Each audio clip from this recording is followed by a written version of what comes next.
जय हिंद मित्रांनो, आपल्या यूट्यूब चॅनलवर मी सर्वांचं मनापासून स्वागत करत आहे। आजच्या या व्हिडिओच्या माध्यमातून आपण पवित्र पोर्टल शिक्षक भरती करिता किंवा आपण ज्याला म्हणूया आंतरजिल्हा बदली करिता जे आहे एक महत्त्वाचं पत्र ग्रामविकास विभागाचं पत्र जे आहे ते निर्गमित झालेलं आहे।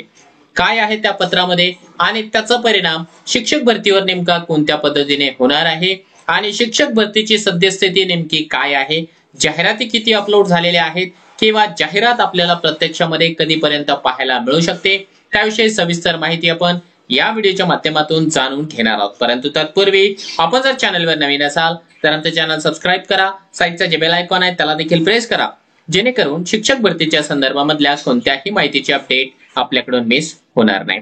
चला तर मित्रांनो, सुरू करूया आजच्या या व्हिडिओला। सर्वात पहिल्यांदा आपण एक महत्त्वाचं पत्र ज्याचा आपण उल्लेख मागच्या 2-3 व्हिडिओमध्ये मी केला होता की ग्रामविकास विभागाच्या वतीने आंतरजिल्हा बदल्यानंतर एक महत्त्वाचं पत्र येणार आहे।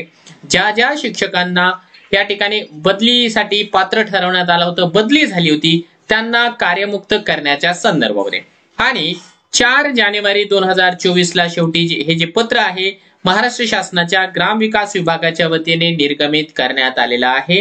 हे पत्र यांना पुढची दिशा या ठिकाणी ठरवतोय। तुम्ही म्हणाल की सर हे तर आंतरजिल्हा बदलीच्या संदर्भातला आहे, त्याचा आपला शिक्षक भरतीशी काय संबंध आहे? तर आंतरजिल्हा बदलीचा आणि शिक्षक भरतीचा डायरेक्टली संबंध आहे, कारण आंतरजिल्हा बदली आणि आपली पवित्र पोर्टलची शिक्षक भरती हे एकाच नाण्याच्या 2 बाजू असल्याची बाब मी याच्या पूर्वी देखील तुम्हाला सांगितली होती आणि त्याचमुळे जे आहे आता आंतरजिल्हा बदलीचा 6वा टप्पा पूर्ण झाल्या कारणाने जाहिरातीचा मार्ग मोकळा झालेला आहे। आता यांना जेव्हा बदली मिळेल त्याच वेळेस जे आहे नवीन भरती देखील केली जाणार आहे, असंच काहीच आपल्याला या पत्रावरून दिसत आहे। काय आहे पत्र ते अगोदर सविस्तरपणाने वाचूया, त्यानंतर त्याचा डिटेल्स मध्ये अनालिसिस करूया। हे जे पत्र आहे मुख्य कार्यकारी अधिकारी जिल्हा परिषद यांना दिलेलं आहे। महाराष्ट्रातल्या 34 जिल्हा परिषदांना हे निर्गमित करण्यात आलेलं पत्र आहे। याचा विषय दिलाय की जिल्हा परिषद प्राथमिक शिक्षकांच्या आंतरजिल्हा बदल्यांच्या बाबत आणि शासन निर्णयाचा रेफरन्स 23/5/2023 दिलेला आहे। हा आंतरजिल्हा बदलीचा GR आहे, हे आपल्या टेलिग्राम चॅनलला आपण ऑलरेडी दिलेला आहे। तुम्ही जर आपलं टेलिग्रामचं चॅनल जॉईन केलं नसेल तर तुम्ही जॉईन करू शकता। टेलिग्राम चॅनलची लिंक या व्हिडिओच्या डिस्क्रिप्शन बॉक्स मध्ये दिलेली आहे। त्या ठिकाणी आपण सगळ्या प्रकारचे GR जे की आपल्यासाठी महत्त्वाचे आहे, शिक्षक भरतीची नियमावली असेल, GR असेल, शैक्षणिक पात्रता असेल, प्रोफेशनल क्वालिफिकेशन असेल, प्रत्येक गोष्टीची जी हार्ड कॉपी आहे आपण आपल्या टेलिग्रामच्या चॅनलला देत असतो, त्याचा तुम्हाला फायदा होत राहील। बघा यामध्ये काय सांगितलंय की जिल्हा परिषद शिक्षकांच्या आंतरजिल्हा बदल्या ऑनलाईन संगणकीय प्रणालीद्वारे करण्याबाबत सुधारित जे धोरण आहे 23/5/2023 च्या शासन निर्णयावे विहित करण्यात आलेले आहे।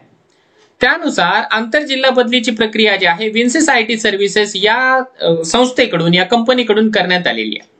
आता ज्या प्राथमिक शिक्षकांच्या बदलीच्या याद्या प्रसिद्ध करण्यात आलेल्या आहे त्यामध्ये संबंधित जिल्हा परिषदेकडे त्या पाठवून देखील देण्यात आलेल्या आहे। म्हणजे कोणत्या शिक्षकाची बदली कुठे झालेली आहे त्या बाबतीमध्ये त्यांना प्रत्यक्षामध्ये वैयक्तिकरित्या ईमेल पाठवलाय आणि दुसरी महत्त्वाची गोष्ट म्हणजे प्रत्येक जिल्ह्याच्या मुख्य कार्यकारी अधिकारी यांना देखील ती यादी पाठवलेली आहे की तुमच्या जिल्ह्यामध्ये आलेले शिक्षक किती आहे आणि गेलेले शिक्षक किती आहे। आता त्यांना कार्यमुक्त करण्यासंदर्भामध्ये आदेश आहे। बघा काय, बदली प्रक्रिया राबविताना विद्यार्थ्याचे शैक्षणिक हित महत्त्वाचे असून त्यात खंड पडू नये यास्तव शालेय शिक्षण विभागाकडून पवित्र पोर्टल मार्फत शिक्षक भरती प्रक्रिया पूर्ण झाल्यानंतर स्थानिक परिस्थिती लक्षात घेऊन आंतरजिल्हा बदली झालेल्या शिक्षकांना कार्यमुक्त करण्याबाबतचा निर्णय मुख्य कार्यकारी अधिकारी जिल्हा परिषद यांनी घ्यावा, हा अत्यंत महत्त्वाचा या ठिकाणी आदेश आहे। आता याच्याद्वारे काय होणार आहे तर इथे स्पष्टपणाने त्यांनी काय सांगितलंय की पवित्र पोर्टलद्वारे आम्ही शिक्षक भरती करतोय, शिक्षक भरती ही लवकरात लवकर केली जाणार आहे आणि पवित्र पोर्टल शिक्षक भरती पूर्ण झाल्यानंतर स्थानिक परिस्थिती काय आहे, किती शिक्षक आलेले आहेत त्यानुसार जे आहे तुम्ही काय करायला पाहिजे की नवीन तुमच्याकडून जे काही शिक्षकांची बदली झालेली आहे त्या शिक्षकांच्या आंतरजिल्हा बदलीची जी प्रक्रिया आहे त्यांना कार्यमुक्त करण्याबाबत निर्णय हे मुख्य कार्यकारी अधिकारी यांनी करायला पाहिजे। मित्रांनो याच्या पूर्वी तुम्हाला मी ऑलरेडी हे पत्र काय येणार आहे त्याविषयी सांगितलेलं होतं। जे आपले रेग्युलर मित्रमैत्रिणी आहेत आपल्या चॅनलशी कनेक्टेड, त्यांना तो नियम माहिती देखील असेल की मी तुम्हाला काय सांगितलं होतं. मी तुम्हाला त्याही वेळेस सांगितलं होतं की काय होणार आहे. आता आंतरजिल्हा बदलीची यादी तर डिक्लेअर झालेली आहे, मान्य आहे, कोणत्या शिक्षकाला कोणत्या जिल्हा मिळालेला आहे ते माहिती पडलेलं आहे. परंतु आजच त्यांना जे आहे त्यांच्या पदावरून काढून ज्या जिल्ह्यामध्ये बदली झाली त्या जिल्ह्यामध्ये पाठवलं जाणार नाही. तर त्यांना कदाचित जे आहे आपल्या शिक्षक भरतीची वाट बघावी लागेल. आपली शिक्षक भरती झाली, डॉक्युमेंट व्हेरिफिकेशन झालं आणि त्याच्यानंतर आपले अभियोग्यताधारक त्या ठिकाणी जॉईनिंग घेतील आणि जॉईनिंग घेतल्याच्या नंतर तिथले जे शिक्षक आहे ज्यांची बदली झालेली आहे ते कार्यमुक्त होऊन दुसरीकडे जातील, असा तो नियम आहे. आणि इथे देखील त्यांनी जे आहे थोडंसं कोड्यामध्ये सांगितलं, परंतु त्याच नियमाची पुनरावृत्ती यांनी या ठिकाणी केलेली आहे.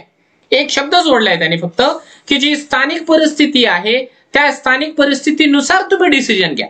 आता काय होऊ शकतं की ज्या ठिकाणी शिक्षकांची संख्या मुबलक प्रमाणामध्ये उपलब्ध आहेत, म्हणजे बऱ्यापैकी शिक्षक अवेलेबल आहेत, त्या ठिकाणी कदाचित आपल्या शिक्षक भरतीच्या पूर्वी कार्यमुक्त केल्या जाऊ शकतं जर शिक्षक बऱ्यापैकी अवेलेबल आहेत तर. म्हणजे जेणेकरून टार्गेट काय असायला पाहिजे की विद्यार्थ्यांच्या अभ्यासामध्ये जे आहे खंड पडता कामा नये, है ना. विद्यार्थ्यांचे शैक्षणिक हित महत्वाचं आहे.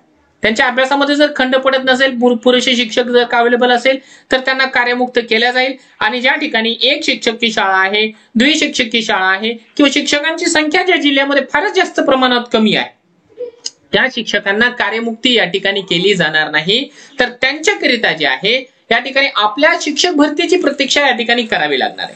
आणि ही निश्चितपणाने आपल्या सर्वांसाठी गुड न्यूज असणार आहे, कारण या शिक्षकांचा देखील या ठिकाणी तकादा असणार आहे की तुम्ही लवकरात लवकर शिक्षक भरती करा जेणेकरून आम्हाला आमच्या बदलीच्या ठिकाणी जाता येणार आहे. ही निश्चितपणाने आपल्या सर्वांसाठी एक गुड न्यूजच आहे. दुसरी महत्वाची गोष्ट मित्रांनो की कालच्या तारखेला जे नाशिक विभागाच्या वतीने उपसंचालक महोदयांचं पत्र निर्गमित झालं होतं त्या पत्रानुसार त्यांनी जे आहे काल मीटिंग घेतलेली आहे आणि या मीटिंग मध्ये नगरपालिका, महानगरपालिका जे होते नाशिक विभागामधले सर्वच त्यांच्या जागा पवित्र पोर्टलला अपलोड करून देण्यात आलेल्या आहेत. ही एक महत्वाची आणि गुड न्यूजच म्हणावी लागणार आहे, कारण त्यामुळे निश्चितपणाने विदाऊट इंटरव्ह्यूच्या ज्या जागा आहेत त्या जागांची संख्या पवित्र पोर्टलला आपल्याला वाढल्याचं प्रमाण पाहायला मिळणार आहे. जेणेकरून आपलं जे टार्गेट आहे आणि सर्वांचीच इच्छा आहे की ऍटलिस्ट जे आहे पहिल्या टप्प्यामध्ये 30,000 जागा यायला पाहिजे, तर ती जी इच्छा आहे ती पूर्ण देखील होऊ शकते. फक्त जी गती सध्या चालू आहे पोर्टलवर जाहिराती अपलोड करण्याची सर्वच आस्थापनांची, मग ते जिल्हा परिषद असेल, नगरपालिका असेल, महानगरपालिका किंवा ज्या काही खासगी संस्था आहेत त्यांची संख्या देखील आता बऱ्या प्रमाणावरती पोर्टलला येताना आपल्याला दिसत आहे. सध्या आपण जवळपास सांगू शकतो की 1100च्या आसपास खासगी संस्थांनी देखील आपल्या ज्या जाहिराती आहेत त्या अपलोड करून दिलेल्या आहेत. ही देखील एक चांगली गोष्ट आहे. फक्त यापैकी मी जेवढं अनालिसिस केलं, माहिती मिळवण्याचा प्रयत्न केला, तर त्या खासगी संस्थांमध्ये 1ली ते 8वीच्या ज्या संस्था आहेत त्यांचं प्रमाण जास्त आहे. अजूनही 9वी 10वी किंवा 11वी 12वीच्या संस्थांचं प्रमाण पोर्टलला पाहिजे तेवढ्या प्रमाणावरती दिसत नाही. त्यासाठी जर का आयुक्त महोदयांनी विशेष प्रयत्न केले आणि त्यांच्या पद्धतीने त्यांच्या वतीने एखादं पत्र जर का निर्गमित केलं अति तात्काळ प्रभावानं, तर निश्चितपणाने खासगी संस्था चालकांना देखील हालचाल करावी लागेल आणि त्यांच्याकडचा जो रोस्टर आहे तो अपलोड करून द्यावा लागेल पवित्र पोर्टलला. ही एक चांगलीच गोष्ट आहे असं आपण म्हणू शकतो. सध्या आपण जर का माहिती मिळवण्याचा प्रयत्न केला, ज्या काही व्हिडिओ कॉन्फरन्सिंग आयुक्त कार्यालयामध्ये होत आहेत सर्व जिल्हा परिषदांना घेऊन, तर त्यामध्ये त्यांना तोंडी जी आहे या ठिकाणी 8 तारखेपर्यंत कालावधी देण्यात आलेला आहे जाहिराती अपलोड करून देण्यासाठी. ती एक डेडलाईन असणार आहे आणि ती आपल्यासाठी निश्चितपणाने समाधानकारक बाब असेल, कारण 8 तारखेला जर जाहिरात अपलोड झाली तर त्याच्यानंतर काही दिवस ते अनालिसिस करतील आयुक्त कार्यालयाच्या वतीने आणि त्यानंतर पोर्टलला जाहिरात आपल्या विद्यार्थ्यांकरिता अवेलेबल होऊन जाणार आहे.